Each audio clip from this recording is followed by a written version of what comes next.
Hi, everybody. I was going to skip this week. I just received word that a very close friend of mine died, and it wasn't of COVID. He was 78 and actually died of complications from dementia.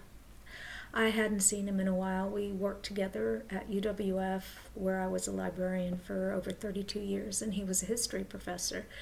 He taught British history, and I was British in the beginning of my life, so he was quite fascinated by that.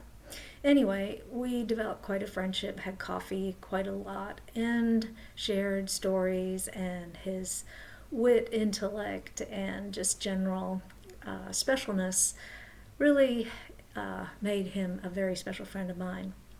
When I got married to Don, he was the best man at our wedding. And of course, when he got married, I was right there for him. Whenever we hear unexpected news like this, and I had actually lost touch with him the last year or so, I had retired, and so had he. He was about 15 years older than I was. And I had called him a few times, but just never received any answer. So I just kind of let it go in the last few months. Now I know why. He was suffering from an illness, and I did not know. I found out he died on Monday, and I was just shocked. I'm always amazed at our responses to things. The first thing when I hear someone who I care about has met their demise, there's this just unexpected shock, like, oh no, or just no. There's a feeling of denial, a feeling of I don't want this to be true. I'm not prepared. And I think when you're walking someone home, like I helped my mother when she was dying, you're more prepared because you know things aren't going to get better. You know that death is going to be the release of pain, of suffering, and of the realization that life is waning.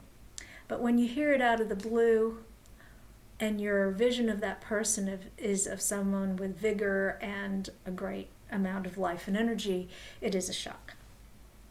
But either way, you have to face the fact that your world is forever changed. That person is no longer there for you in the physical sense.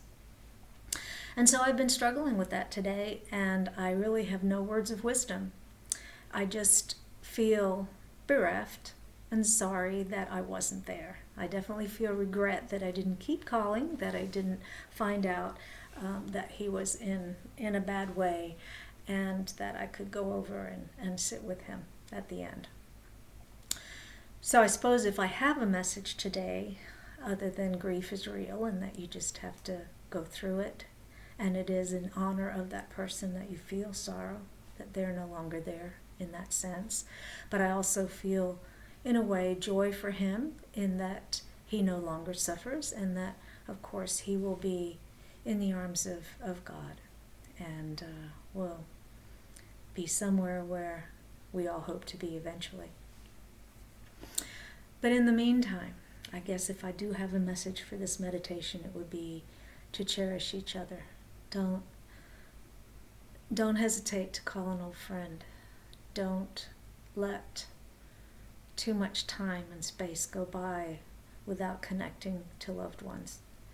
And above all, remember that we love each other regardless of our other differences, and that we all are walking each other home. Amen.